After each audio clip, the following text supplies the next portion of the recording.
again. My friends tell me that you're cheating on me.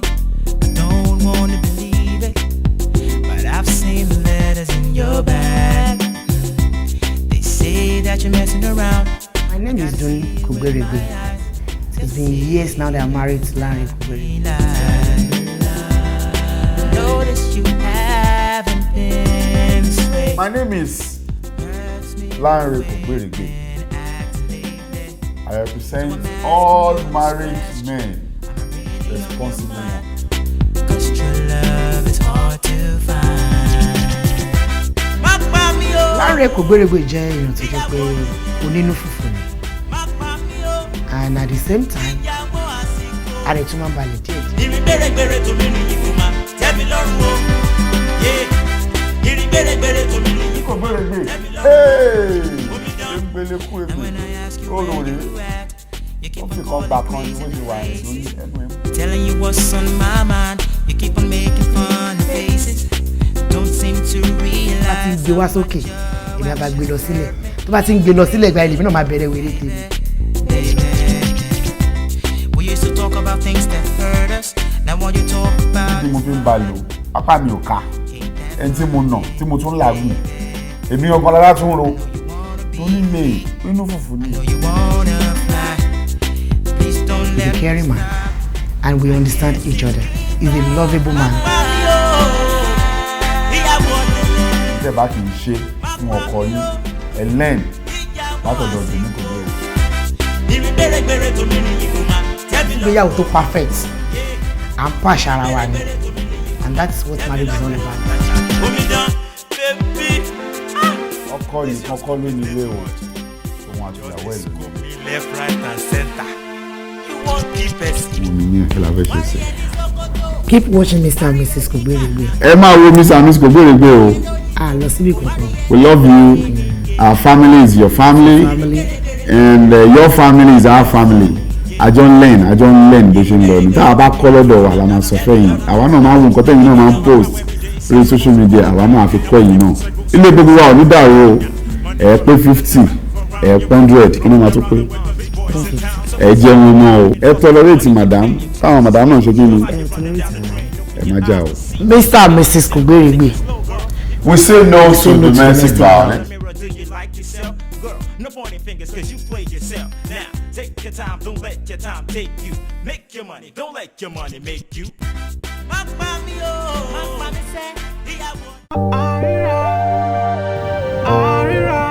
fẹ́ o. Ìgbà àwọn tó fẹ́ gbà kan máa lọ. Ṣáà má fẹ́.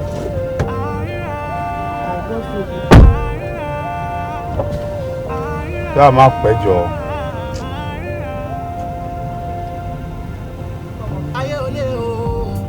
Ìwọ lọ try títí ẹ máa ṣiṣẹ́. Ìwọ try títí ẹ, try the other one. Try the other one ní tiẹ̀.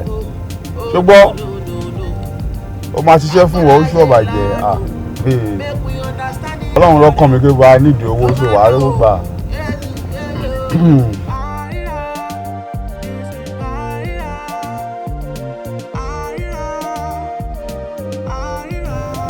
Owó ti wà ńlẹ̀ o.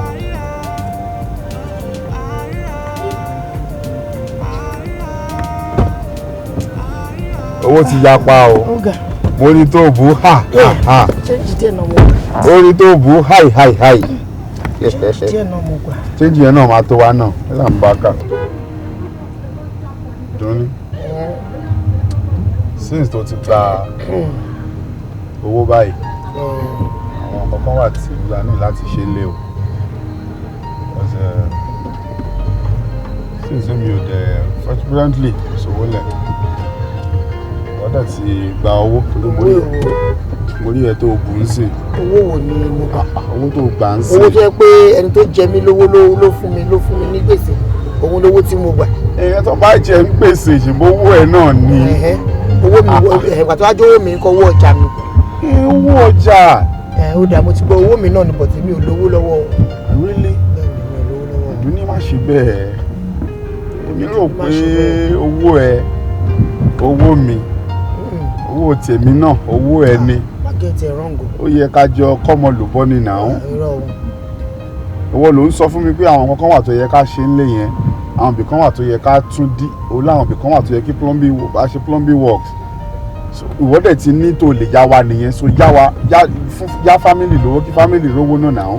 mi ò lówó tèmi fẹ́ yá family o owó ilé ìwò tèmi ni èmi mo lówó mi owó tí wọ́n bá fi sílẹ̀ òun lówó wa. wọ́n máa ń ṣe báyìí náà. mi ò ní owó. ok ṣé wàá lówó lọ́wọ́ ń sìn máa sọ pé àlówó lọ́wọ́ ni. mi ò lówó tí mo fẹ́ yá ẹ ni. má yá mi. ok kẹ́mi kan kí mi kò ṣe pé mo fẹ́ yá ẹ. you can take care of it now. ìwé lórí ilé ni wo tèmi láti máa take care of something. gbogbo responsibility ló lè ṣe bí wọ́n lórí ilé. mi ò bẹ́ẹ̀ jí o I am still the head of the family. But at the same time when you are rich I want to assume we are rich. When I'm rich we are rich. When you are rich we are rich. When I'm rich I'm rich. Really? Yes. When I'm rich I'm rich ni o. O ń ṣeré obìnrin bẹ́ẹ̀. àyọ̀ ẹ má dà á pọ̀ mọ́ ẹ má dà á pọ̀ mọ́ kò dáa o. O ń ṣeré obìnrin bẹ́ẹ̀. wà lọ mẹ́wàá dàpọ̀ àgbàdo tuntun kí wọ́n dà pọ̀ sùúrù àti yọ̀yàn ò ní da rárá. Màá pe plumber yẹn lọ́la pé kó wá ṣe gbogbo plumbing works yẹn lónìí. ẹ̀kọ́ tó kúrò lé ẹran tí fowó sílẹ̀ fún gate man. owó kí ni báwo ló ṣe ń ṣe báyìí sẹ́ẹ̀dùn ní mi ò láì kí wọ́n máa mú nǹkan lé báyìí. ó dà mo ti gbọ́ báyìí. nǹkan tó ń sọ fún mi ń sìn ni pé. jọta bá ró ní bọ́ọ̀lì ní junction yẹn mo fẹ́ ra bọ́ọ̀lì. o fẹ́ ra bọ́ọ̀lì. bọ́ọ̀lì wù mí jẹ. wàá ṣáàdì ra fún mi. owó tèmi tó bá fẹ́ jẹ tètè mo wà ní ọjà gbàdọ̀. ní sùúrù o tún ní fúra fún mi. mo wọ́n wá tó bá fẹ́ òkè kúkú rà fún inú mọ́tò ní akókò tó jáde. àwọn eré yẹn o mọ̀ pé mi ò. fi mi lẹ̀ jáde àwọn adá tí ẹ kàn lé. but o mọ̀ pé presently mi ò fi bẹ́ẹ̀ o mọ̀ pé kò sílẹ̀. àmọ́ ọ̀rọ̀ bóyá àti àmọ́ ẹ̀ ń lẹ̀ ní. ẹ̀bọ̀ tó wó eléyìí mo rí ẹ tó gbà náà kò ń ṣe pé bóyá àwọn òrí kan sọ fún mi mo rí ẹ tó gbà ni. gbàtó rí mi tí mo bá wà mí ipò èmi mo lówó ni àbẹ́yìn òfojú lówó lọ́wọ́ èmi. àkáǹtì ẹ ló ti gbà owó tí ìṣòwò ò ní wà àkáǹtì ẹ náà. ìjọba 500 ju mílíọ̀nù 1000 tẹ fi já 50,000 pa mi ò lówó. o eré ló ń ṣe. bẹ́ẹ̀ náà ní eré ni mò ń ṣe. àwọn nǹkan wà tí mi expect kó mú gírígírí. kókó pariwo fún mi. èmi lówó lọ́wọ́ ẹ tó gbà ó. èmi ò sọ pé ò rí. níná lánàá ìwọ ló gbé mi dídì etí ẹ. níná lánàá. àti nẹ. níná lánàá o ẹbí nídìí owó. àti nẹ tẹ́ pàápàá. àgbàdo gbogbo wọn àsìkò àgbàdo kí ló dé tí gbogbo wọn ṣàgbàdo báyìí. ó ń ṣàsìkò bọ́ọ̀lì. ó dà pé ó máa kàn tàgbàdo sísè mẹ́yìn. ẹyin tẹ́ka owó tó bá ṣì wà ń bẹ̀. ọ̀ṣà lè ní ká má ra àgbàdo. màdàmú ẹ má bínú o. jẹ́ kí n bí mama àtẹnu lè dúró gan bíbá yìí gan. ẹ béèrè. ṣàgbàdo wà. ok o esma ó tún ní kò tí ì jìnnà. láago mélòó kí ló ń ṣàwọn eléyìí tó ń kí ló ń ṣàwọn lọ́kàn. orí tiyín náà gbálẹ̀. mọ́tò àmàdọ́jì fún pọ́tò ṣèyí náà tún máa dọ́jì. your head towards balẹ̀ kí n má ra àgbàdo can you imagine ó ń fún mi lóhùn. ó ní sùúrù rárá. ìmọ̀ràn àgbàdo tí mo fẹ́ jẹ ni ẹ jọ̀ọ́ o. tó ní kò tí ì jìnnà. máa wà òkè. so owó tó wà lọ́wọ́ ẹ̀ báwọn la ti fẹ́ ní. láńlò látẹnu mọ́. dúní owó tí mo ní tó gbà ó lè dáná náà. gbogbo yóò dáwọ́ fẹ́ pé mo lè dáná. mo ní ẹ tó ń ṣe àṣàṣà àgbà ojú mi lè kó bá a máa ṣe bẹ́ẹ̀ náà. àjọ wa ń ná ní ṣòro gan ní pàápàá. tí n bá yá sí lọ supermarket ẹ sọ fún mi kó bẹ shopping náà tí má yà mọ ni. tíṣù ní mo fún list. òbó wà lọ́wọ́ tiẹ̀. kọ́pì ló wà lọ́wọ́ mi náà. ìwọ ló yẹ kó ti rà fún láti fi ṣe láta náà. èmi bá ẹ ṣe shopping tẹ́lẹ̀ ni. ìwọ sọ pé máa yà shop price. o má máa mú yẹn wájà rẹ kí ló mí. irú àdíà ò ló mú wá yẹn ìwọ ló ń rà àgbọ̀jẹ̀ bẹ́ẹ̀ lọ bẹ́ẹ̀ rà ni. ó wọ́n yẹn fẹ́ yí mọ́lẹ̀ ni. ó fẹ́ yí ọ̀tá ló mọ̀ ọ́ tó fẹ́ ṣe. ọ̀la nǹkan fẹ́ tó pépà kan yà fún ọ̀sán máa ṣé wàá máa kó wọn máa pààkì. máa pààkì lẹ̀. bó ló sọ pé o fẹ́ ya bí tẹ́lẹ̀ bí tẹ́lẹ̀ tí ní ṣọ́ọ̀pì yẹn rè é rẹ̀ tún ní kí ni mo kí à ń bí. ọ̀nà àwọn nǹkan tó fẹ́ràn náà kájọ fún ìyá àbájọ.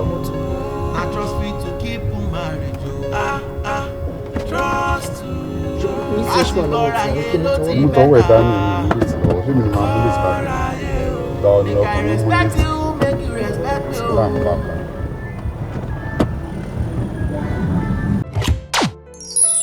owó tí mo bá ní owó ìyàwó mi náà ni owó tí ìyàwó mi bá ní èmi náà mo ní because ọlọ́run máa yẹ ká rí kò ṣe dáadáa tí n bá kú sínú ilé tí mo dẹ̀ gbowó sínú ilé bẹ̀rẹ̀ ìyàwó mi máa kọ́kọ́ lọ.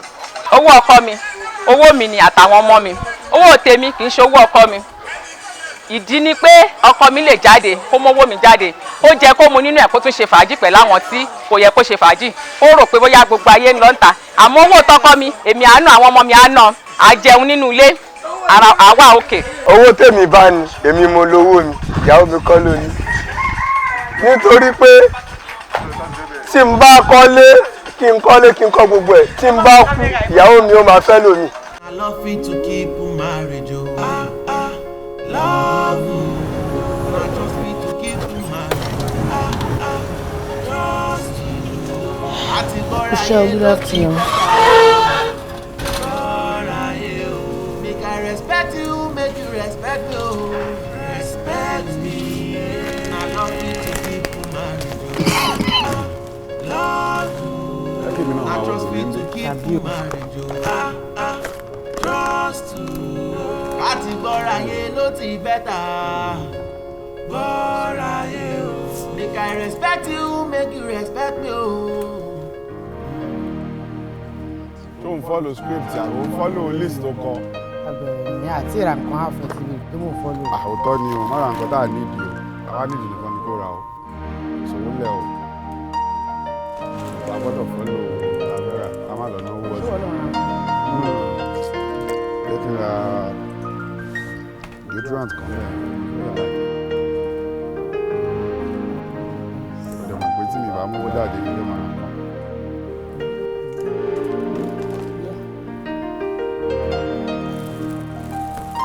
Mo sọ pé mo ṣe ń wá v-neck yẹn.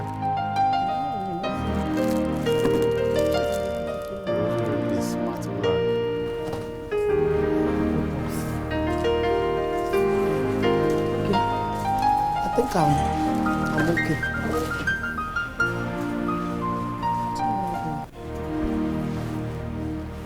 Àbí ká rẹ̀ pa sí mi. Bí a rẹ̀ pa ọ́, ẹ̀pà ṣe kókó lára o. Àmọ́ bó ṣe dé sí náà. Bẹ́ẹ̀ bẹ́ẹ̀ mọ̀. Okay, ó ṣe.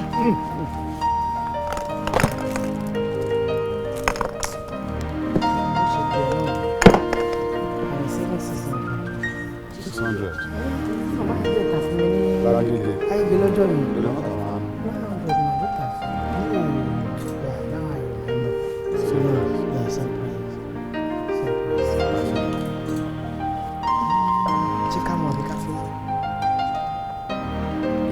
Bàbá fẹ́, bàbá rà nílé ní lọ́kùnrin máa kó bẹ̀rẹ̀. Bàbá fẹ́. Báwa ló kàn. A lè gbélé láti ìgbé wait. Ṣé fóònù wà lọ́wọ́ ẹ̀ nù? Wà lápò.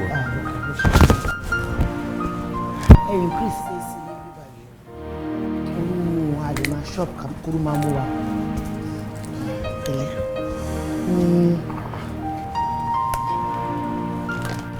Nǹkan mìíràn náà ti ṣá tó ti dún tuntun mo ti rí bí almost 6,000 mil. Wọ́n ló yàn mí ní orúkọ odò wa ti fọ́ létí mi dẹ̀ fẹ́ máa gúnyán fún ẹ kí ní edé yẹn máa ṣe sínú. No, I'm not complaining. Ẹ jẹ́ ká máa small thing na wíwọ ni. Ẹ ti ẹ̀ta ilé yìí sísá.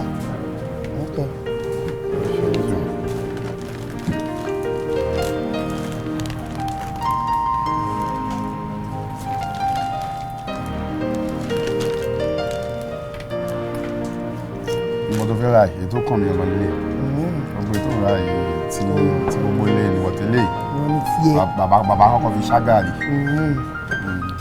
Gàrí kíkẹ́. Okun. Okun. Tó bá kún mo ṣe níyẹn kò yẹ kó dún. Space yìí wà ń bẹ̀. A lè ní kọ́ bá wa fi nínú kan sí i. Ẹ̀bọ̀ eléyìí. Ok, ìfẹ́ kẹ́ ṣe lè mọ. Ìgbẹ́ padà kò ṣe létà. Ìgbẹ́ ìdá padà yẹn sí tòsí. Abẹ́ tó gbá máa tutù fúnra wọn. Wọ́n gbowó fún nìyẹn. Lẹ́wọ́ ẹ bá dé. 9,340. Ó yá. Ó yá sanwó náà. Wo ló máa sanwó náà? Ìwọ ni ó yá dùn ni. Ṣé ni pé mo gbé báàgì bọ́lẹ̀ ni? Àbọ̀rọ̀wó lára mi. Má máa mú mi ṣeré kí ló mí ìbá kí mo fẹ́ sanwó. No embarrassment kan leléyìí. Ẹ̀wọ̀n kẹ́ni yìí pè padà. Kí ló mí ìbá ìpín kìíní. Láàrin. Ìwọ ló fẹ́. Àǹtí ẹ má bínú o. Ẹ má bínú ẹjọ́ ẹ má bínú. A fẹ́ ṣe shopping ni. Ìdọ̀kú ò lè kó fowó ẹ̀ sílẹ̀. Ti gbàgbé ni. Èmi ò lówó lọ́wọ́ ń sìn. Èmi wá ní ni. Ojú mi ló gba owó lẹ́nu ATM bẹ́ẹ̀ yẹn. Kówó sílẹ̀ náà. Owó lẹ́nu ATM wá jẹ́wọ́ mi mo gbà fún ni. owó tèmi nìyẹn náà kò ń ṣòwò tiẹ̀ èmi fẹ́ lówó mi mo ṣe gbà á. o tún lè ṣe shopping fún wa. fún wa báwo ìwọ ló yẹ kó ṣe shopping fún wa. ṣé bá tó fẹ́ jẹ́ ni. èmi máa ṣe shopping fún mi ni tí wọ́n fẹ́ ṣe shopping máa ṣe shopping fún mi. sórí bẹ́ẹ̀ sórí ó gba cash lójú mi lẹ́ẹ̀kan náà ń lò báwo ló ń ṣe báyìí. cash tí mo gbà ṣe wá kàn ẹ̀ báwo ni cash tí mo gbà ṣe jẹ́ títí ẹ̀. ìyàwó mi lówó lọ́wọ́ ṣé mi ò lè lówó lọ́wọ́. owó mi ni that is my money it is not your money. ó ga lára ẹ̀ ṣá. ilé ìbòye ṣe yo ó dẹ̀ ń tẹnu mọ́ pé ó dẹ̀ mi kọ́ mo lówó tí mo gbà ló bá tún tán. yá mi màá san. mi ò yá o àwọn ìta ayá lè ṣe àrígbà. lówó tí mo rí tó gbà lójú mi tó bá sọ fún ṣùpọ̀ olówó lọ́wọ́ máa understand but ó gbà lẹ́nu ìtẹ̀ mẹ́rin àǹtí ẹ má bínú ẹni sùúrù. ẹ má bínú àǹtí ẹ̀jọ̀ ẹ má bínú. o yẹ ìsan.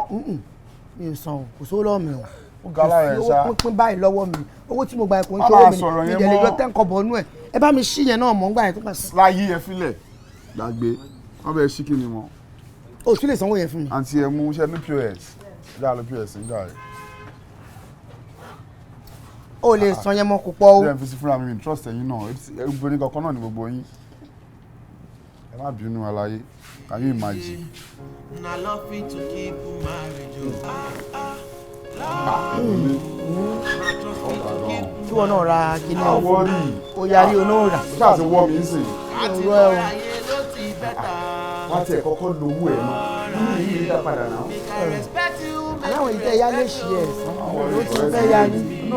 pàápàá jùlọ èmi kọ́kọ́ mo ní owó yẹn. onígbó tiẹ̀ ti dágbó sí méjì nípa lóko dìbò ẹ̀ dágbó méjì ẹ̀fẹ́ lè ìsílẹ̀ tó máa jẹ́ kó wù.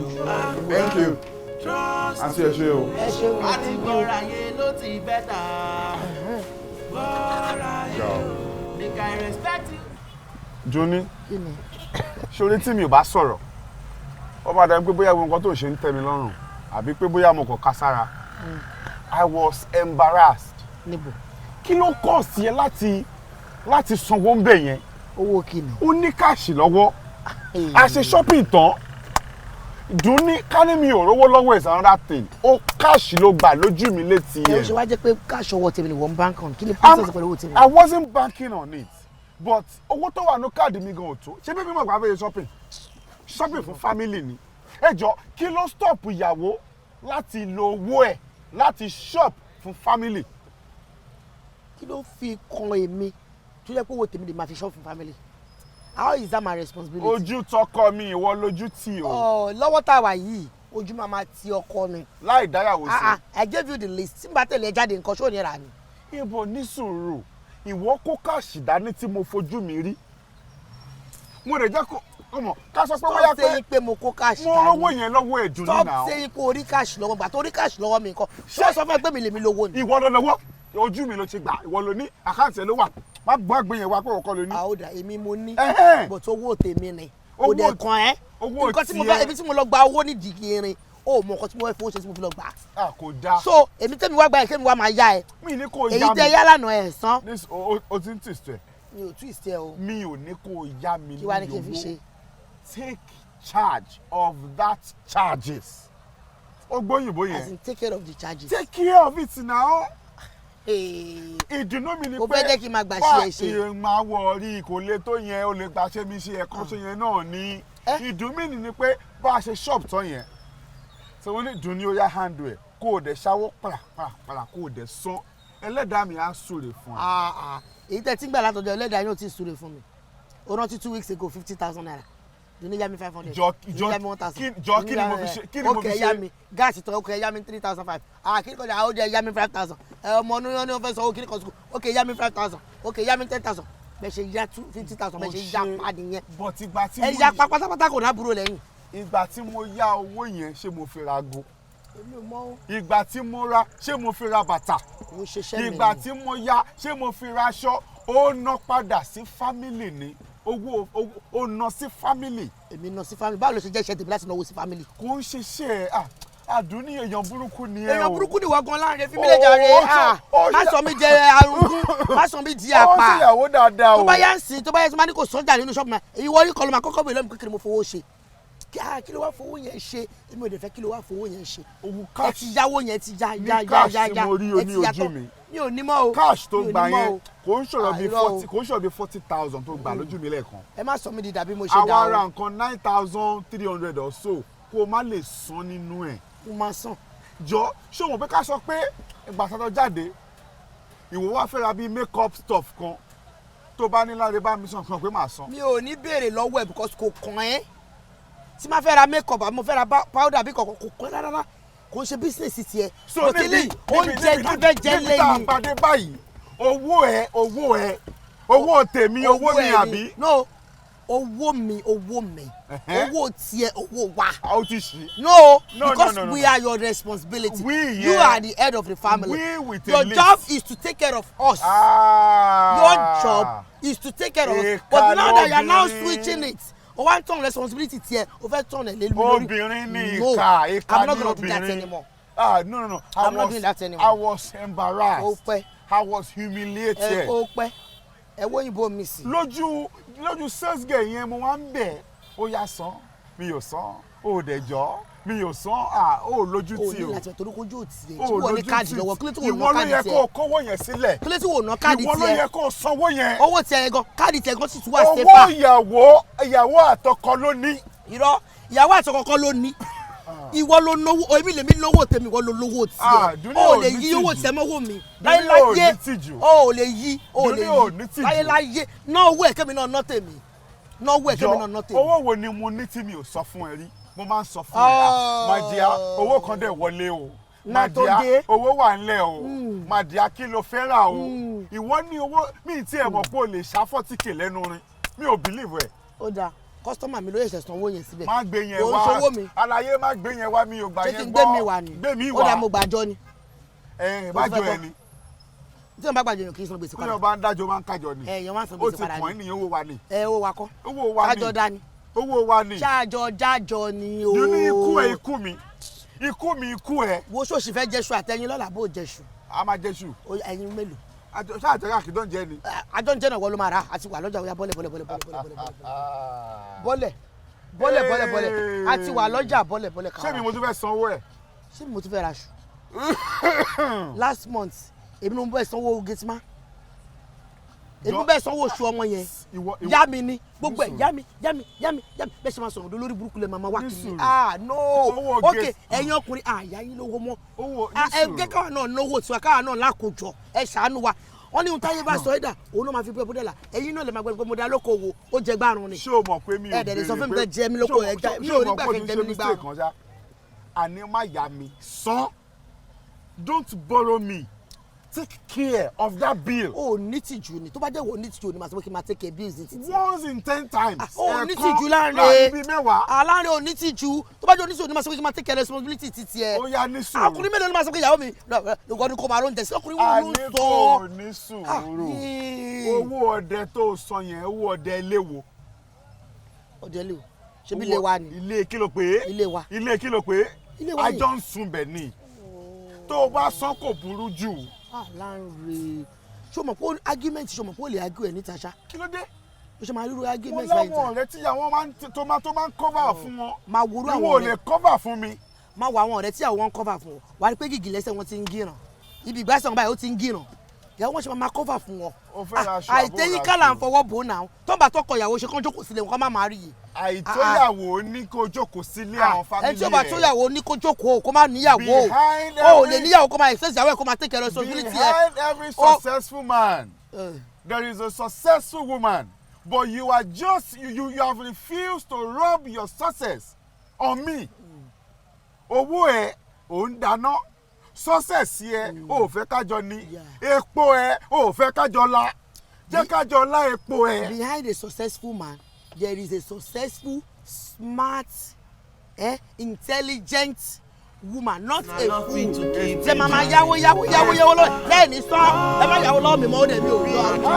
every Mr. Kogberegbe that is a stingy Mrs. Kogberegbe. yes yo smart Mrs. Kogberegbe o smart Mrs. Kogberegbe respect you smart Mrs. Kogberegbe that know what she's doing that refuse to borrow her husband money the one you been borrowing all this while refuse to pay me tó bá fẹ́ jẹ̀sùn kò bọ́lẹ̀ tó bá fẹ́ jẹ̀sùn kò bọ́lẹ̀ tó bá fẹ́ jẹ̀sùn ẹ̀ ṣe ká máa lọlé.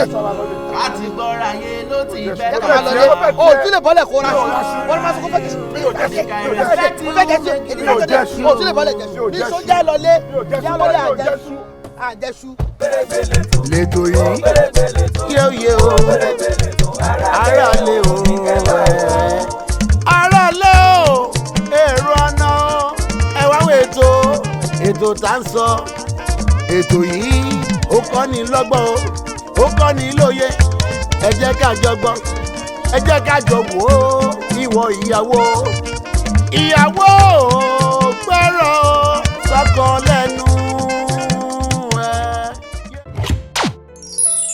owó mi owó tèmi ni owó ọkọ mi owó wa ni reason why ọkọ ni olórí aya so iṣẹ́ tọkọ bá dẹ̀ ṣe ó lè lọ kó wọn àtìyàwó ẹ̀jọ́ náà wọ ẹ̀ ni. owó ọkọ mi àjọ níní torí kí ni àjọ jìyà ẹ̀ ni o àmọ́ owó tèmi o oh my god tara mi ni èmi ni mo ní kọ́ mi ìdí ni àti túmọ̀ ni pé ọkùnrin ò ṣe bá fowó ṣeré o of course nǹkan tó mo lè ṣe pẹ̀lú omi ni pé bí a kò sówó lọ́wọ́ ẹ̀ kíkan ní òkè wọn ni o what is going on o mo kàn lè fi yẹn ṣe náà nínú ilé or whatever chicken something nínú ilé bọ̀ pé ọkọ mi owó mi rèé o gbà o oh my god ayé ti yẹn tó dáyé àtúwá. ní tí mo kàn rí síbẹ̀ ni pé owó mi ó yàtọ̀ sówó wa owó tèmi ṣiṣẹ́ tí mo gba sálárì tí mo gbà èmi ni mo ní mi ò bá àkósábẹ́ ẹ̀kọ́ lókè máa yọ ná it's none of anybody's business but owó tọkọ mi bá gbà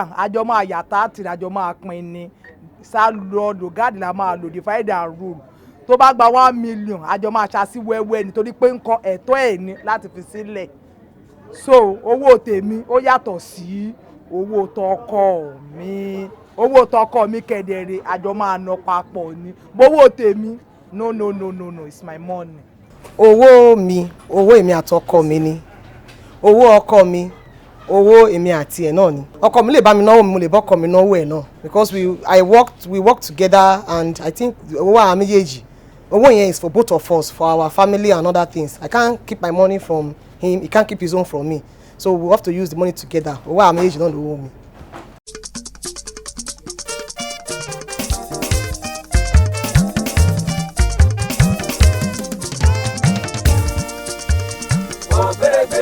lẹ́tọ̀ yìí yé o